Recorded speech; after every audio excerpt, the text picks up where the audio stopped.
مفتی طارق مسعود special. دیکھو، سب سے پہلی بات یہ جو آج ہمارے تنزل اور تباہی کا سبب ہے، مسلمان اور سستی، یہ دو چیزیں ایک ساتھ جمع بولو نہیں ہو سکتی۔ جو سست ہے وہ جنت میں نہیں جائے گا، یہ دماغ میں رکھ۔ مسلمان سست ہے یا نہیں ہے؟ یہ جواب دینے میں بھی سستی ہو رہی ہے تو سوچو کتنے سست ہوں گے۔ سوال پوچھا جائے اس میں بھی آدھے گھنٹے میں اگر جواب آئے گا تو اس کا آپ نے اپنے عمل سے ثابت کر دیا کہ مسلمان کیا ہے؟ سست۔ میرے پاس جب بھی کوئی نوجوان آتا ہے نا کہ میں چاہتا ہوں گناہوں کو چھوڑوں، میں چاہتا ہوں یہ کروں، میں چاہتا ہوں وہ کروں، مجھے پتا ہے کہ جب تک یہ سستی نہیں چھوڑے گا کچھ بھی نہیں چھوڑے گا۔ یہ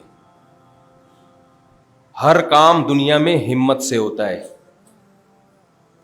سست آدمی دنیا میں کسی کام کا نہیں ہے، نہ دین کا نہ دنیا کا۔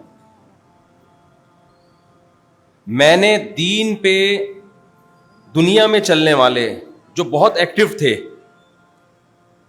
دنیا میں بڑے ایکٹیو تھے، وہ چاہے وہ پیسہ کمانے میں ہو چاہے وہ پڑھائی میں ہو، جب میں نے دیکھا کہ انہوں نے وہ دین کی طرف آئے نا تو دین میں وہ بہت تھوڑے عرصے میں بہت آگے نکل گئے، بہت تھوڑے عرصے میں وہ بہت آگے نکل گئے۔ کسی نے بڑی ایک پیاری مثال دی ہے کہ اگر ایک بہت بڑا پتھر، بہت وزنی، آپ اسے اپنی جگہ سے ہلانا چاہتے ہو اور ایک آدمی دو آدمی پکڑ کے دھکے دیں تو محنت زیادہ صرف ہوگی، اس کا آؤٹ پٹ بہت ہی کم ہوگا۔ کیا خیال ہے بھائی؟ این کرتے رہیں گے، زور لگاتے رہیں گے، وہ ہلے گا بھی نہیں۔ کسی عقل مند کے پاس جائیں گے تو وہ کہے گا بھائی لیور کا استعمال کرو۔ کس کا استعمال کرو بھائی؟ ایک راڈ لو لمبی ہے بھائی، اردو میں اس کو کہتے ہیں نا قوت کا بازو، جتنا لمبا ہوگا تو آپ کو پاور اتنی ہی، پانا جو ہے نا، پانا جس سے آپ نٹ کھولتے ہیں۔ اور آسان مثال دے دیتا ہوں، اگر آپ نٹ کھولنے کے لیے ہاتھ سے 6 آدمی پکڑ کے زور لگائیں، ایک تو وہ نٹ ہاتھ میں ہی نہیں آئے گا اور پھر زور لگے گا ہی نہیں آپ سے۔ اس کا طریقہ یہ بھائی، ایک پانا لو، پانا تو پتہ ہے نا، جس کا گھر میں پانا ٹائم پہ بڑا مشکل ہوتا ہے، ہر وقت پانا آپ کو گھر میں نظر آئے گا، لیکن جب کام پڑ جائے گا تو پانے کا پانا بڑا مشکل ہو جائے گا، جگہ پہ چیز ملتی ہی نہیں ہے۔ تو میں اس پانے کی بات کر رہا ہوں جس کو وقت پہ پانا پڑ جائے تو وہ مل جائے۔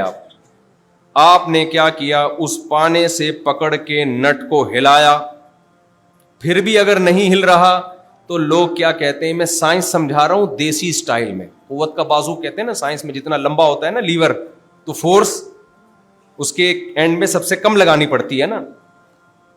تو اب آپ نے کیا کیا، ذرا پانا بھائی لمبا والا پانا لے کر آؤ۔ کیا خیال ہے؟ یہی ہوتا ہے نہیں ہوتا؟ ابے چھوٹا پانا سے نہیں کھل رہا، لمبا والا، ابے تبے وہاں بولنا پڑتا ہے ورنہ وہ لائے گا نہیں، سست ہے نا سامنے والا، وہ بھی تو مسلمان ہے، کلمہ گو ہے نا، اس کو جب تک ابے تبے نہیں بولو گے، آپ کا بیٹا ہے، چھوٹا بھائی ہے، وہ بھی فوراً پانا لے کے نہیں آئے گا، کیونکہ پوری قوم کیا چل رہی ہے بھائی؟ سست۔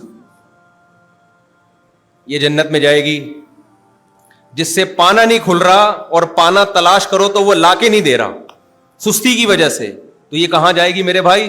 جنت الفردوس کے اعلی درجات حاصل کرے گی۔ این خیال است و محال است، شاعر نے کہا یہ خیال ہے جو پورا ہونے والا نہیں ہے۔ راحت اندھوری نے کہا تھا کہ خوش فہمیوں کی بھیڑ میں تو یہ بھول گیا، کوئی شعر کا مجھے اکثر شعر یاد نہیں ہوتا، اس کا مطلب یاد رہ جاتا ہے، تو میں وہ شعر اپنے الفاظ میں رپورٹ پیش کرتا ہوں، پھر شعر نہیں پیش کرتا، یعنی شاعر نے جو شعر میں رپورٹ دی ہے نا وہ رپورٹ آپ کے سامنے رکھ رہا ہوں کہ خوش فہمیوں کی بھیڑ میں تو یہ بھول گیا، پہلے مرے گا بعد میں جنت میں جائے گا۔ سمجھ رہے ہو نا؟ پھر جنت میں جانے کے لیے پہلے کیا ہوتا ہے؟ مرنا پڑتا ہے۔ تو اب آپ نے کیا کیا؟ اس سست کو بولا کہ یار لمبا والا پانا لے کے آ۔ تو لمبا والا جب آپ پانا لے کے آئیں گے تو اس کے کنارے پہ تھوڑا سا زور لگائیں گے, زور کم لگے گا, آؤٹ پٹ اس کا زیادہ ملے گا. اس سے پتا چلتا ہے کہ کوئی بھی کام جب بے ڈھنگے طریقے سے کیا جاتا ہے اس میں محنت زیادہ ہوتی ہے, رزلٹ اس کا زیرو ہوتا ہے. اور جب بھی کوئی کام کھوپڑی شریف استعمال کر کے, پلاننگ کر کے, عقل استعمال کر کے کسی کام کو کیا جائے تو محنت کم ہوتی ہے, آؤٹ پٹ اس کا کیا ہوتا ہے, بہت خاندانی ہوتا ہے. اب آپ نے کیا کیا, وہ جو پتھر جس کو ہلانا تھا نا, ایک پانا لے کر آئے, راڈ لے کر آئے, مضبوط راڈ ہو, وہ پتھر کے نیچے کنارے پہ رکھ کے ذرا سی پش کرو گے وہ پتھر کیا کرے گا, لڑک جائے گا وہ. بشرطے کہ اس کو پتھر کے جو سینٹر ہے نا, جو اس کے ویٹ کا جو مرکز ہے وہاں رکھا جائے, وہاں رکھا جائے. تو اس لیے میں آپ سے عرض کر رہا تھا کہ جب کوئی نوجوان میرے پاس آتا ہے, جی مجھ سے یہ برائی نہیں چھوٹ رہی, مجھ سے یہ نہیں ہو رہا, مجھ سے وہ نہیں ہو رہا, تو میں ایک بات کہتا ہوں, دیکھو اپنے اندر سے سستی ختم کر دو. کیا ختم کر دو؟ سستی. آپ سے اچھا دنیا میں انشاءاللہ کوئی نہیں ہو. ہر چیز میں ایکوریسی آنا شروع ہو جائے گی. آج مسئلہ سارا سستی کا ہے. آپ کہتے ہو کہ مفتی صاحب آپ کو کیسے اندازہ ہو جاتا ہے کہ یہ سست ہے جو آپ کے پاس مشورہ لینے کے لیے آیا ہے؟ پہلے تو میں آپ کو بتاؤں کہ اسلام, سستی اور اسلام یہ دو ایک دوسرے کے کیا ہیں, اپوزٹ, یہ چل ہی نہیں سکتے. توحید کے بعد سب سے زیادہ تاکیدی حکم اسلام میں کون سا ہے بتاؤ؟ نماز ہے نا, بولو نا, کیا ہو گیا؟ نماز. سست پڑا آدمی پڑھ سکتا ہے؟ نماز میں دن کے ابتدا سے نمازیں جب شروع ہوتی ہیں تو اسٹارٹنگ ٹائم اللہ نے ایسا رکھا ہے, سست آدمی کے لیے وہ ٹائم سوٹ ہی نہیں کرتا, وہ پہلی نماز ہی پی جائے گا. وہ آگے کیا کرے گا؟ جب بیس ہی اس کی غلط کام سے ابتدا ہو رہی ہے, فجر ہی چھوڑ دی, تو ظہر میں کہاں سے ہمت آئے گی اس کی؟ اسلام میں توحید کے بعد جو پریکٹیکل لائف جب آپ کی شروع ہوتی ہے نا, جب بھی کوئی غیر مسلم آئے گا اور کلمہ پڑھ کے اسلام قبول کیا, اس کے لیے چستی نہیں چاہیے. کلمہ پڑھنے میں کوئی محنت لگ رہی ہے؟ کلمہ جب دیکھو کوئی غیر مسلم کنورٹ ہو کے اسلام میں آتا ہے تو کیا طریقہ ہے اس کا؟ وہ کنورٹ ہونے میں اس کو جو خاندان کی طرف سے مصیبت ہو ایک الگ بات ہے, لیکن اگر خاندان کی طرف سے کوئی مصیبت نہیں ہے تو چستی چاہیے ہے بھائی.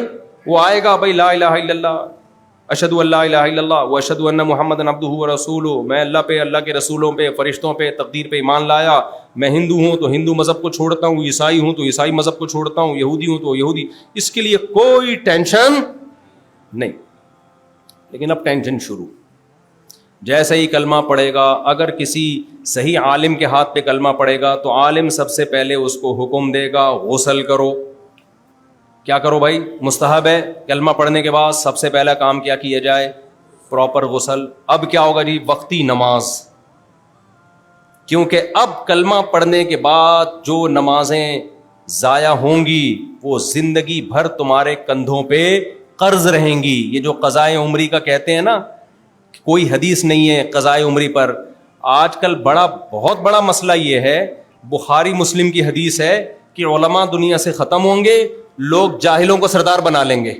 اتنی بھی سینس نہیں ہے کہ نماز قضا جب آپ نے کر لی ہے تو بغیر قضا کے وہ معاف ہو جاتی ہے. حدیث اس پر چاہیے. یہ ہم سے کہتے ہیں نا قضائے عمری کی کوئی دلیل بتاؤ, ان سے کہیں کہ نماز بغیر قضا کے صرف توبہ سے معاف ہو جاتی ہے, اس پہ کوئی حدیث بتاؤ. یعنی جو جس کو دلیل پیش کرنی ہوتی ہے وہ دلیل تو ہوتی نہیں, الٹا ہم سے دلیل مانگ رہا ہوتا ہے. جب کسی کا کسی پہ قرضہ ہوتا ہے, وسیم بھائی نے غفار بھائی سے قرضہ لیا 1 لاکھ روپے. وسیم بھائی نے غفار بھائی سے 1 لاکھ روپے قرضہ لیا, گھنے بن کے پیسے اٹھا کے لے گئے. بولا 1 مہینے بعد دے دوں گا, 1 مہینے بعد نہیں دیے. غفار کو آیا غصہ, اس نے سنائی صلواتیں. وسیم نے کہا معاف کر دو یار, مجھ سے لیٹ ہو گیا. غفار نے کہا چل میں نے معاف کیا. وسیم نے کہا لے بھائی قرضہ کیا ہو گیا؟ قرضہ تھوڑی معاف کیا میرے بھائی,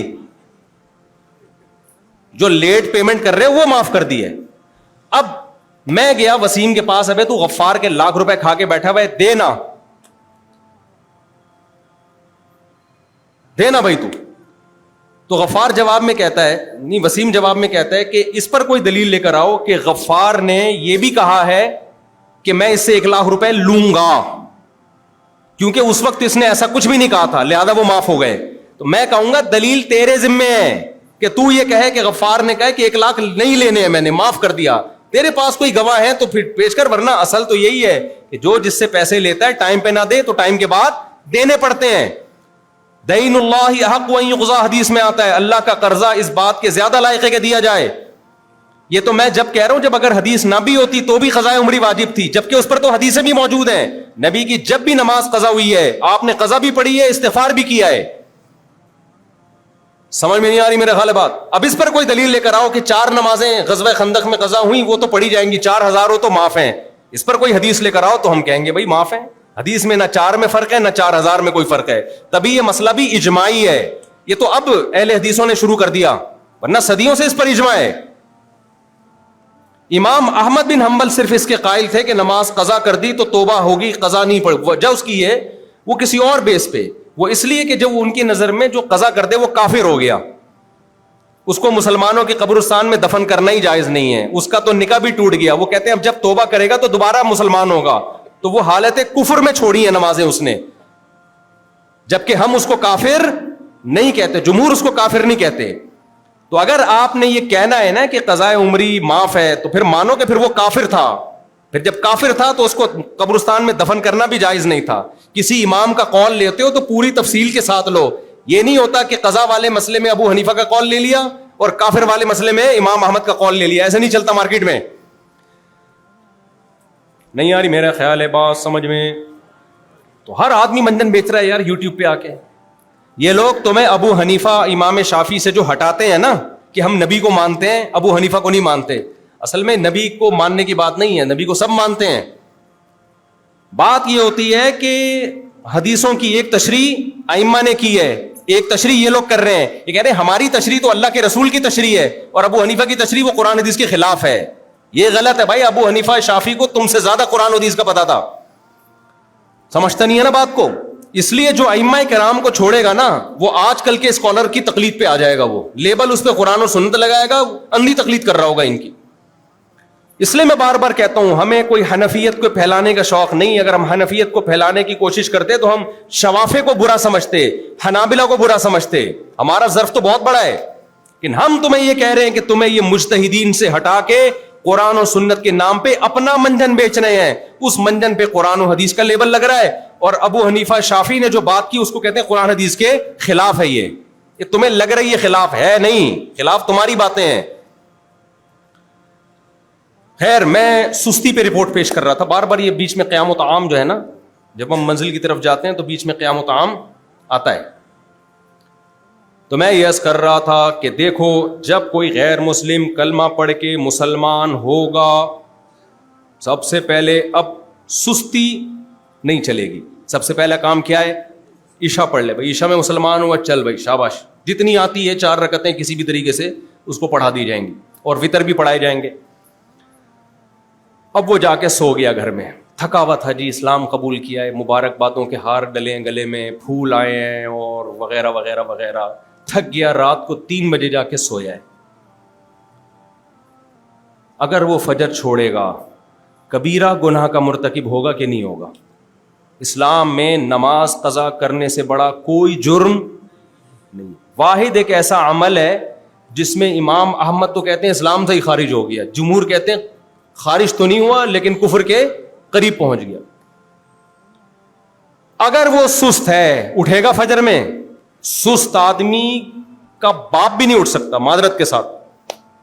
فجر میں اٹھنا سستوں کا کام نہیں. ہمارے جاننے والے لاہور جا رہے تھے, صبح کی 6 بجے کی فلائٹ تھی, فلائٹ اڑا دی انہوں نے. بولا کون اٹھے گا صبح بھائی, ٹکٹ ہی کینسل کرا دیا. انہوں نے بولا یار صبح میرے لیے عذاب ہے بھائی اٹھنا, راتوں کو آج کل 2-2, 3-3 بجے لوگ سوتے ہیں. انہوں نے کہا فجر میں صبح 6 بجے کو, انہوں نے کہا ان کے الفاظ ہیں بھائی, یہ کسی مولانا کو کرا دے یہ ٹکٹ یار, یہ کسی مولانا نے جانا ان کو اپنا ٹکٹ دے دیتا ہوں.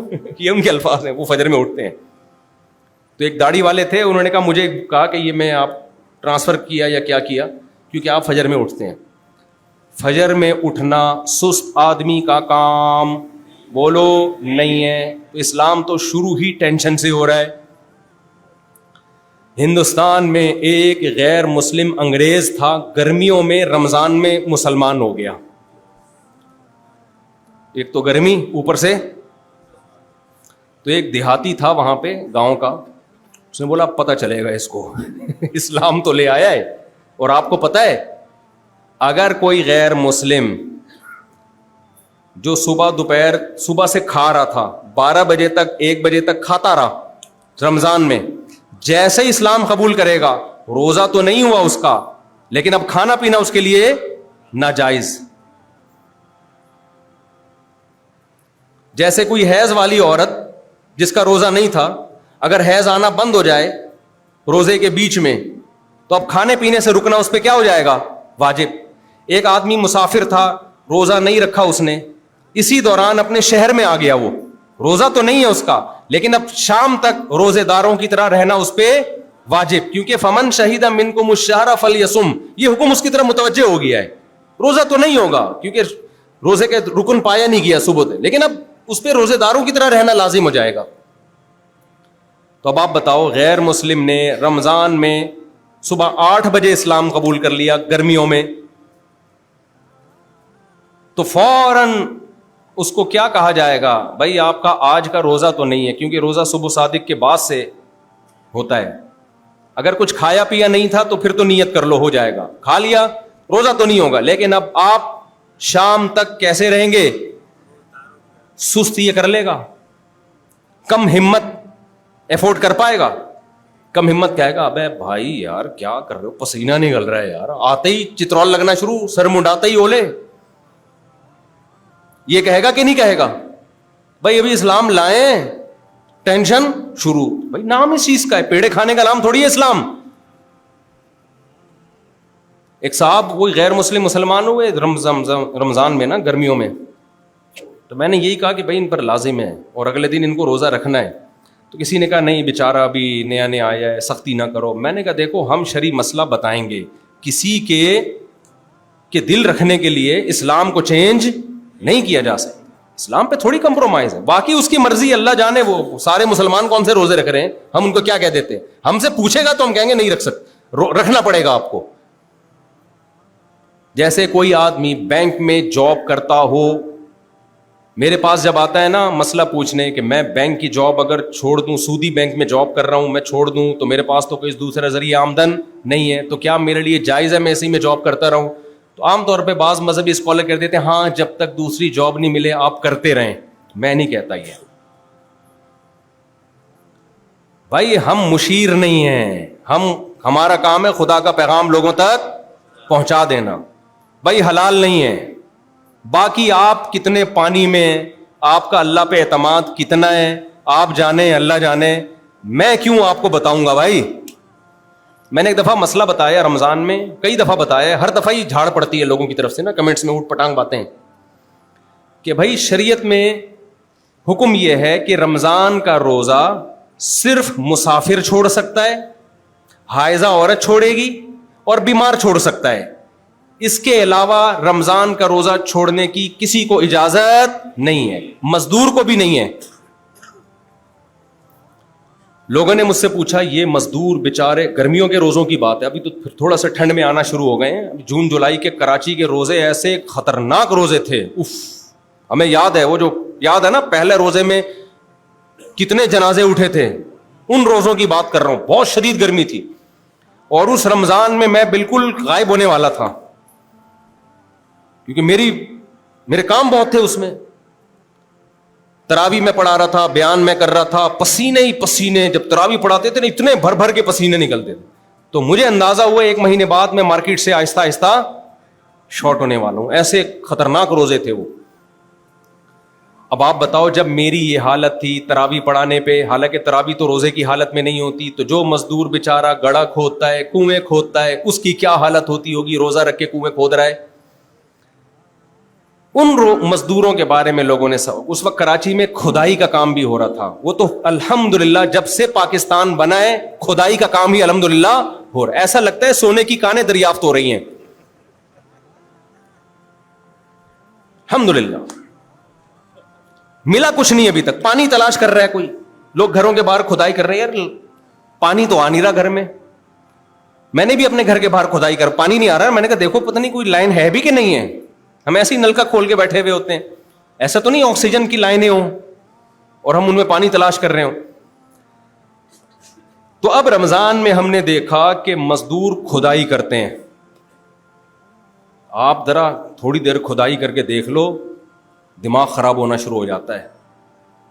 لوگوں نے مسئلہ پوچھا ان مزدوروں کے لیے روزہ چھوڑنا جائز ہے. میں نے بتا دیا بھائی جائز نہیں ہے. پوری امت کا اجماع ہے یہ جائز نہیں ہے, روزہ نہیں چھوڑ سکتے. نیچے کمنٹس آئے ابے یہ مولوی اگر مزدور ہوتا نا پھر گنجائشیں نکالتا اپنے لیے. یہ تو بیٹھے ہوئے اے سی روم میں, ایئر کنڈیشن روم میں مسئلے ریکارڈ کروا رہے ہیں گدوں پہ بیٹھ کے, گدوں پہ بیٹھ کے. میں نے بیان میں جواب دیا, میں نے کہا میں گدوں پہ بیٹھ کے مسئلہ ریکارڈ کرواؤں یا گدے پہ لیٹ کے ریکارڈ کرواؤں. اگر میں غلط ریکارڈ کروا رہا ہوں نا تو مجھے پکڑو, اگر صحیح ریکارڈ کروا رہا ہوں تو میں ہاتھ کدال ہاتھ میں لے کے ریکارڈ کرواؤں یا ایئر کنڈیشن کے گدے میں بیٹھ کے ریکارڈ کرواؤں, اس سے کوئی فرق نہیں پڑتا. مفتی کا کام ہے اللہ کا قانون لوگوں تک پہنچا دینا. طلاقوں میں کیا ہوتا ہے, کتنا لوگ روتے ہیں 3 طلاقیں دے کے, چیخیں نکلتی ہیں یار مفتی صاحب گھر بچاؤ ہمارا. زبان میں غصے سے نکل گیا بھائی مفتی صاحب خدا کے لیے یار بچے رول گئے ہیں, اللہ تو غفور الرحیم ہے. 3 الفاظ پہ اللہ اتنا سخت پکڑ رہا ہے. میں کہتا ہوں بھائی تو جتنا مرضی رو لے, یہ دین میرے باپ کا نہیں ہے, یہ خدا کا دین ہے. قرآن میں, حدیث میں, صحابہ کے اجماع میں, چاروں اماموں کے قول میں 3 طلاقیں 3 ہی ہوتی ہیں, 3 ایک نہیں ہوتی. اہل حدیثوں نے غلط بیانی سے کام لیا, اس میں غلط بولتے ہیں, کہیں بھی نہیں ہے حدیث میں, نہ کسی صحابی کا قول ہے. وہ جو حدیث صحیح مسلم کی پیش کرتے ہیں ہمارے پاس آؤ, ہم اس کا مطلب بتائیں گے آپ کو, اور میں نے تو ریکارڈ کروا کے نیٹ پہ ڈالا ہوا بھی ہے. خیر تو اب رو لو بھائی, میں کیا, مجھے کیوں, اللہ کے سامنے جا کے رو. اب اللہ اگر وہی بھیج دے کسی کے اوپر الگ سے اسپیشل آف پیکج ہو تو ٹھیک ہے, لیکن اللہ نے ختم نبوت کے بعد وہ پیکج ہمیشہ کے لیے ختم. دیکھو حضرت خولہ رضی اللہ تعالی عنہا کے شوہر نے ان کو یہ کہہ دیا تھا کہ انتی علیہ کظہر امی, تو مجھ پر ایسے جیسے میری ماں کی پشت. یہ زہار کے الفاظ تھے. عربی میں, عربوں کے ہاں کلچر یہ تھا کہ ان الفاظ سے بیوی ہمیشہ کے لیے حرام ہو جاتی تھی. حضرت خولہ نبی کے پاس آئیں, یا رسول اللہ میرے شوہر نے یہ کہہ دیا ہے. اور رو رہی ہیں, بچے ہیں, میرا شوہر ہے, محبت ہے. تو نبی نے فرمایا میں تمہارے لیے کوئی رخصت نہیں پاتا. تو انہوں نے اللہ سے دعا مانگنا شروع کی آسمان کی طرف, اے اللہ تو کچھ گنجائش کر دے. تو آسمان سے آیتیں نازل ہو گئی, قد سمع اللہ قول التی تجادلک فی زوجہا وتشتکی الی اللہ. اللہ نے اس عورت کی بات سن لی ہے جو اللہ سے شکایت کر رہی تھی. پھر اللہ نے فرمایا کہ اس کے شوہر نے طلاق کے الفاظ استعمال نہیں کیے, اس کے شوہر نے تو یوں کہا ہے کہ تو میری ماں کی طرح ہے. تو یہ تو بری بات ہے, لیکن یہ طلاق نہیں ہوگی. لیکن یہ برے الفاظ ہیں, شوہر کو سزا ملے گی, کفارہ ادا کرے اور بیوی کو لے جائے. تو وہ کس کے سامنے روئی, اللہ کے سامنے. نبی نے وہاں بھی کہہ دیا بھائی میرے بس میں نہیں. تو جب نبی طلاق کے مسئلے چینج نہیں کر سکتے تو مفتی کہاں سے چینج کر سکتا ہے بھائی. اب آپ کہہ سکتے ہیں اس عورت کے پاس تو آپشن تھا, اللہ کے سامنے دعا مانگی, تو اس کا مطلب ہم اللہ سے دعا مانگتے ہیں. شاید مفتی صاحب کو خواب میں کوئی فرشتہ آ کے کہہ دے اس آدمی کے لیے الگ سے پیکج ہے, اس کی 3 طلاقیں 3 نہیں ہوئی ہیں, رو رہا ہے بہت ٹینشن میں, 1 کر دو اس کو. تو بھائی اس وقت وحی نازل ہو رہی تھی صاحب وحی پر. ہم صاحب وحی بولو نہیں. اگر میں صاحب وحی ہوتا تو سب سے پہلے ایک آیت نازل کرواتا, تمہارے لیے 2 2 3 3 4 4 8 8 بھی جائز ہیں, لیکن میرے بس میں بھائی کیا ہے نہیں. اللہ میاں نے بول دے 4 4 تو بس اب وحی نازل نہیں ہو سکتی. کیا خیال ہے بھائی, پھر تو ہم چینج کرتے نا. وحی کا امکان ہی اللہ نے ختم کر دیا, ہمیں بول دیا بس کر بھائی کافی ہے, ٹھیک ہے نا, اس سے آگے بڑھنے کی اجازت. کیا خیال ہے, نہیں ہے. پھر خواتین پر وحی نازل ہوتی ہے کہ مرد کے لیے دوسری جائز ہی نہیں ہے, ہر ایک پر اخپل طریقے سے وحی نازل ہو رہی ہوتی. کسی کو خواب میں فرشتہ آ کے کہہ رہا ہوتا تمہارے شوہر کے لیے دوسری حرام ہے, کسی کو فرشتہ خوابوں میں آ کے کہہ رہا ہوتا تو 8 بھی کر سکتا ہے. اللہ میاں نے ختم نبوت کی برکت سے یہ سلسلہ ہی اور یہ ٹینشن ہی ہمیشہ کے لیے ختم, کہ جو وہی نازل ہونی تھی بھائی ہو گئی ہے, بس اس میں چینجنگ نہیں ہو سکتی. تو قرآن میں اللہ نے کہہ دیا تیسری طلاق کے بعد رجوع نہیں ہو سکتا. خدا کی قسم لا الہ الا اللہ, قرآن نے کوئی فرق نہیں بیان کیا کہ فوراً طلاق دی جائے یا بعد میں طلاق دی جائے. جو لوگ علماء یہ کہتے ہیں کہ فوراً طلاق دے دی تو ایک ہوگی, دوسرے مہینے میں دی دوسری, وہ قرآن پہ بہتان لگا رہے ہیں. قرآن میں ایسا کچھ بھی نہیں ہے, نہ حدیثوں میں ہے, نہ صحابہ کے کسی قول میں ہے. بہت واضح اللہ نے طلاق کے مسائل بیان کر دیے تاکہ کنفیوژن دور ہو. اب 3 طلاقیں دینے کے بعد رونے سے بہتر ہے کہ طلاقیں دینے سے پہلے رو لو, تاکہ یہ نوبت ہی نہ آئے. بیوی جب ستایا کرے کمرہ بند کر کے رو لیا کرو, طلاق کا لفظ زبان سے نہ نکالو. جاہلوں کی طرح آج زبانوں میں ہے, ہمارے باپ داداؤں میں تو یہ نہیں تھا. ان کے بھی جھگڑے ہوتے تھے. کیا آپ سمجھتے ہو کہ آج تک میاں بیوی کا کبھی جھگڑا ہی نہیں ہوا؟ ایسے ایسے جھگڑے ہوئے ہیں. پہلے زمانے میں ہوتے تھے, یہ ظلم بھی ہوتا تھا, عدل بھی ہوتا تھا. مرد کو پتا ہے بھائی یہ لفظ زبان سے نہیں نکالنا. آج ذرا ذرا سی بات پہ دھڑ دھڑ طلاقیں نکالتا ہے, پھر ایسے رو رہا ہوتا ہے. ابے پھر جا کے اہل حدیث سے فتویٰ لے آتا ہے. اہل حدیث کے فتوے سے بیوی حلال نہیں ہوگی, خوب سمجھ لو. تو جب بچے کی شادی ہوا کرے نا, اسی وقت اس کو تھپڑ مار کے سمجھا دیا کرو کہ طلاق کا لفظ زبان سے نکالا نا میں تیری ہڈیاں توڑ دوں گا. نہ طلاق کی دھمکیاں دینے دو, نہ طلاق کا لفظ, کچھ اور کر لو بھائی. اگر دینی ہی ہے پھر خاندان کے بڑوں کو بٹھاؤ, مشورہ لو, علماء کو بٹھاؤ, اس کے بعد سوچ سمجھ کے کتنی دینی ہے. 3 طلاقیں تو حرام ہے ایک وقت میں دینا. یہ میں اس لیے بار بار اس مسئلے کو اٹھاتا ہوں کہ یہ لوگ بعد میں روتے ہیں پھر بیٹھ کے, پھر اسلام کو برا بھلا کہتے ہیں کہ اسلام میں اتنی سختی کیوں ہے, اللہ تو غفور رحیم ہے. اللہ آپ نے جو اکٹھی 3 طلاقیں دے دی نا, گناہ کیا, توبہ سے اللہ یہ معاف کر دے گا, لیکن اپنے قانون کو اللہ چینج نہیں کرے گا. غفور رحیم کا مطلب ہے غلطیوں پہ معاف کرتا ہے اگر توبہ کر لے, قانون چینج نہیں کرتا غلطی کی بیس پہ. کہ آپ چونکہ بہت ہی آپ جذباتی ہو تو اللہ میاں نے قانون ہی چینج کر دیا کہ ایکچولی اس کے لیے وہ پیکج ہے ہی نہیں بھائی, ہم کہاں سے لائیں پیکج. تو اب بات کیا چل رہی تھی میرے بھائی, وہ جلدی سے بتاؤ. میں دائیں باب نہیں, سستی پہ تو تھا میں. یہاں آیا کہاں سے؟ بہت سارے چپڑ ہو گئے ہیں, بہت سارے موضوع. یہاں آیا کہاں سے میں؟ اصل بات کیا چل رہی تھی بھائی آپ؟ ہاں, روزے کی بات چل رہی تھی. روزے کی بات چل رہی تھی. تو میں بتا رہا تھا کہ میں نے بتایا بھائی مزدور کو بھی روزہ رکھنا پڑے گا. اب سوال پھر بھائی ہم تو شریعت کے پابند ہیں, ہم نہیں کہہ سکتے کہ مزدور روزہ, کیونکہ دنیا میں فارغ تو کوئی بھی نہیں ہے نا. کوئی جاب کرے گا ٹینشن والی, کوئی ہلکی جاب, تو وہ معیار کیا ہے کہ آپ کہیں کہ اس طرح کے مزدور کو تو چھوٹ ہے, اس طرح کے مزدور کو چھوٹ نہیں ہے؟ وہ لکیر کیا ہے؟ تو وہ تو ہے ہی نہیں نا. تو اس لیے سب کو روزہ رکھنا ہے. ہاں, یہاں ایک گنجائش ہے شریعت میں جو شریعت ہی سے ثابت ہے کہ مزدور رکھے گا روزہ. اگر خدا نخواستہ محنت مزدوری کی وجہ سے حالت غیر ہو جائے اس کو ڈر ہو کہ میں نے روزہ نہیں توڑا تو میں بے ہوش ہو سکتا ہوں, شوگر لیول ڈاؤن ہو کے میں بیمار ہو سکتا ہوں, بیماری کا خوف یا موت کا خوف جب ہوگا تو اس کے لیے روزہ توڑنا جائز ہوگا. کیونکہ شریعت نے بیماری میں اور موت کے ڈر سے روزہ توڑنے کی, جہاں چھوڑنے کی اجازت ہے تو توڑنے کی بھی ہے. نہیں یہی بات میرا خیال ہے سمجھ میں.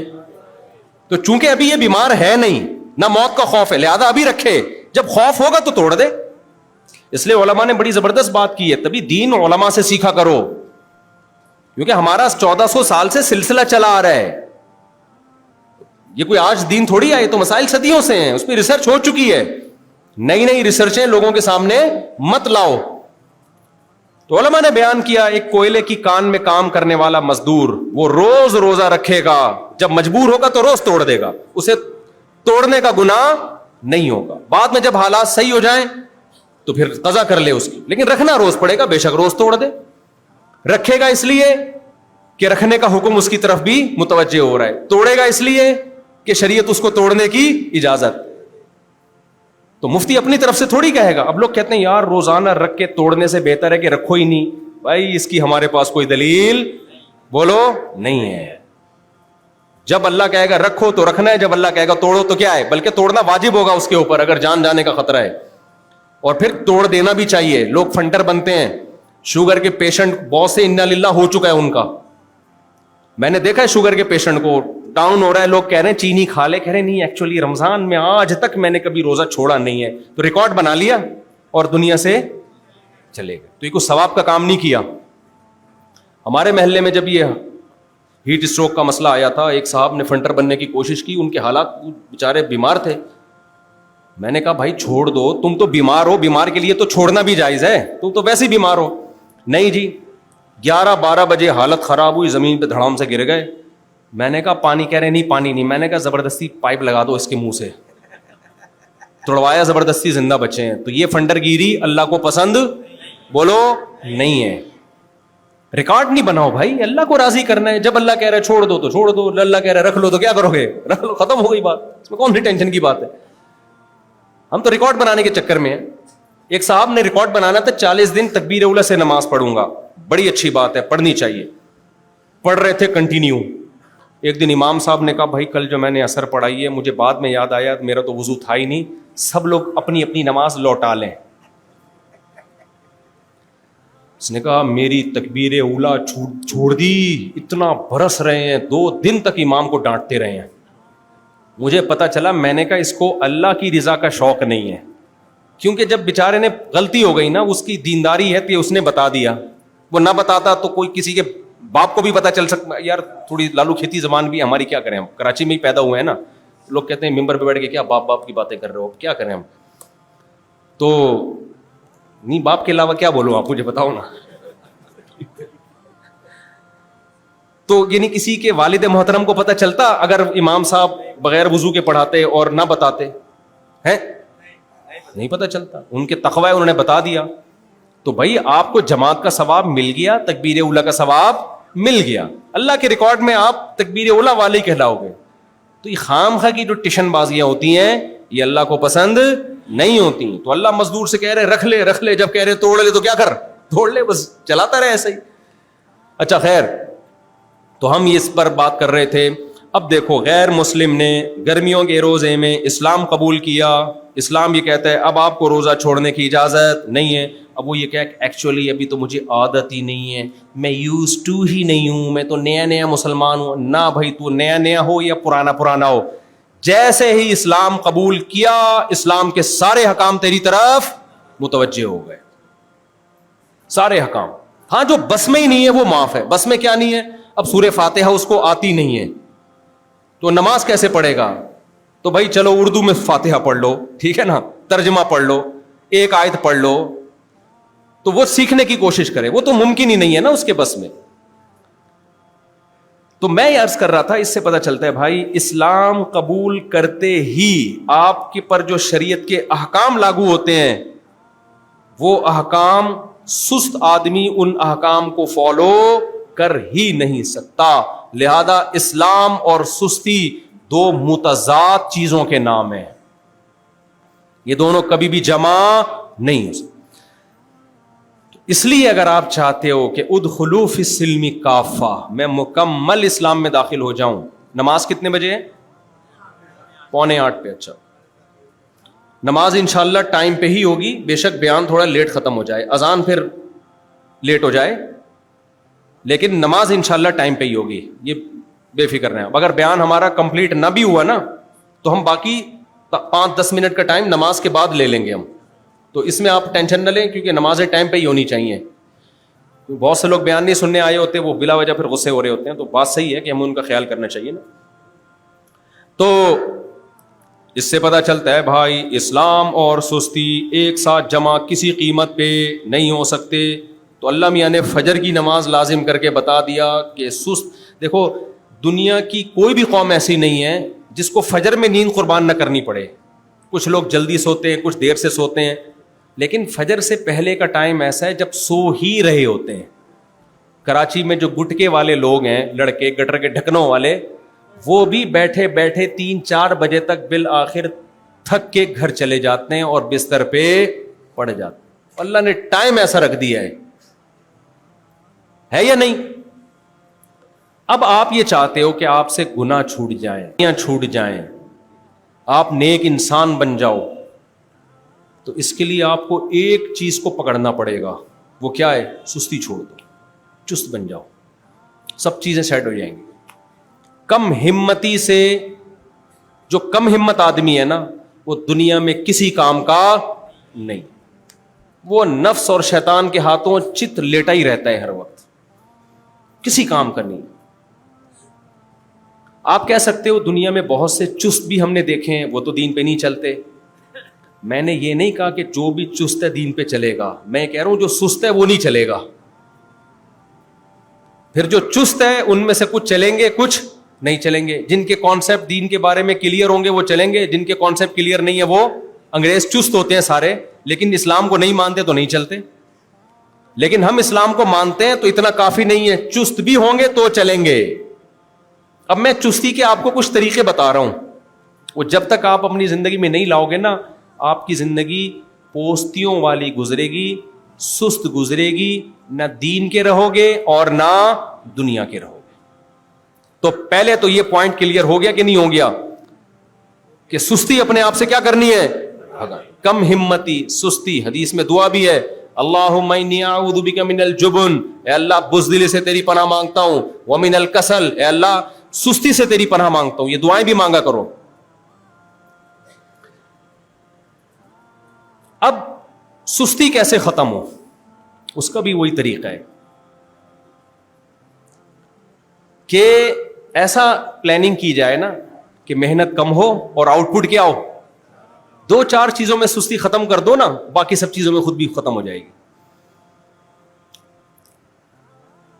2-4 چیزوں میں سستی ختم، ایک ایک چیز کو پکڑ کے بیٹھو گے نا، اس میں بھی چست بننا ہے، اس میں بھی چست بننا ہے، اس میں بھی چست بننا ہے، ادھر بھی صحیح طریقے سے چلنا ہے، اتنے سارے کام آئیں گے، آدمی کہے گا بھائی تیرے بس کا نہیں۔ جیسے میرے 4 شادیوں والے کلپ میں نا لوگوں نے میمز بنائی بھی ہیں، جب میں بتا رہا ہوں تو نیچے لکھا ہوتا ہے تیرے بس کا نہیں ہے۔ اس طرح کے کچھ کلپس ہیں مارکیٹ میں، تجھ سے نہیں ہو پائے گا، یہ بھی لوگوں نے چلایا ہے، تجھ سے نہیں۔ خواتین تو بیان نہیں سن رہی، پہلے بتا دیا کرو، خواتین تو نہیں، پھر صحیح ہے۔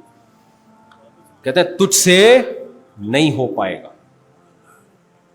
ہمارے ایک شاگرد تھے بہت ہی باریک، جب میں 4 شادیوں کے فضائل بیان کرتا ہوں وہ ایک دم جوش میں آتے، میں کہتا تجھ سے نہیں ہو پائے گا، تیرے بس کا نہیں۔ مذاق کرتا تھا، ورنہ یہ باریک لوگ بڑے زرخیز ہوتے ہیں، موٹوں کے بس کا نہیں ہے یہ۔ باریک لوگ بڑے زرخیز ہوتے ہیں، ان کا میٹابولزم بہت تیز ہوتا ہے، تبھی تو فیٹ نہیں چڑھتا ان کی باڈی پہ۔ دیکھو چند کام کرو، اس سے آپ کی سستی انشاءاللہ دور ہو جائے گی انشاءاللہ۔ صلو علی الحبیب، ٹھیک ہے۔ تو جب بھی وہ بات کرتے ہیں نا ان کے گرین چینل کے پیر صاحب، خاندانی بات، تو آخر میں وہ صلو علی الحبیب ضرور کہتے ہیں۔ تو وہ وہاں سے میں نے سیکھا ہے۔ Mufti Tariq Masood Special.